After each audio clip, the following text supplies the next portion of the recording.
Hello everyone. Today I'm going to do my best to answer the question, does evil need to exist for good to exist? Over the years, I've heard different people claim that in order for good to exist, evil must exist. I've heard them say things like, if there was no evil, then there would be no good. This, however, is not true. It is true that you can't have evil without good, but you can certainly have good without evil. Let me explain why. Evil is a privation of good. When we say that someone is doing something evil or morally wrong, what is meant by that is that they're doing something that deviates from that which is right or good. This, of course, necessarily leads us to the conclusion that evil is anything that deviates from what is good. The notion that certain things are objectively evil necessarily presupposes that there is an objective moral standard.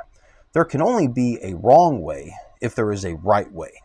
This is something that we see play out all of the time in everyday life, and not just with moral situations, but with all kinds of situations. Here's a mathematical example of what I mean. 2 plus 2 equals 5. Now obviously, a grade schooler could look at this math problem and know that 5 is the wrong answer. But the reason that he or she would know that is because they would know that there is a correct answer, which is 4. This, of course, demonstrates quite soundly that we can only say that something is wrong by referencing what is right, which means that something can only be wrong in the first place if that something deviates from what is right, from a standard of some kind. When a teacher grades a test, she determines what the wrong answers are by referring to the correct answers. A mechanic determines that a car's wheels are out of alignment by referring to an alignment standard.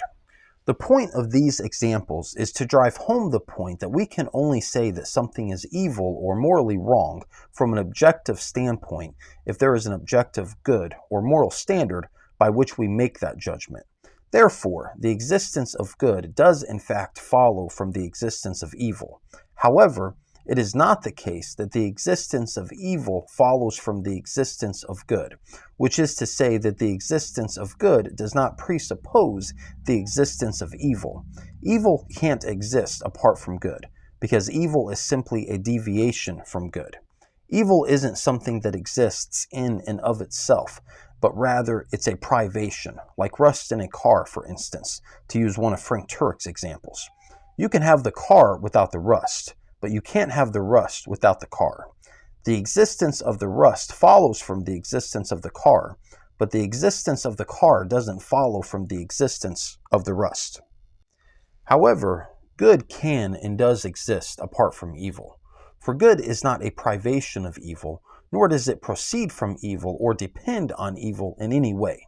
The existence of a right way does not presuppose the existence of a wrong way, for we can easily conceive of a standard without conceiving of any kind of deviation from that standard.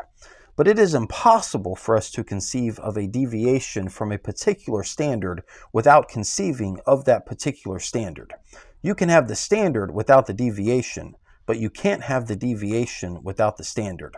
For a deviation from a standard can only exist if that standard exists, which is why both logically and definitionally, a wrong way assumes a right way.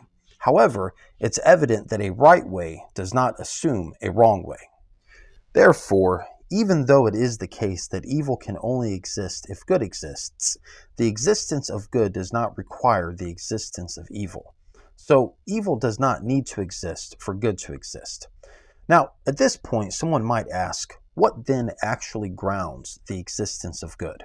Well, that's a question that I plan on answering in the next video regarding this topic, so keep a lookout.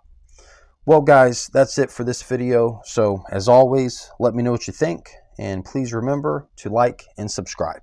Thank you.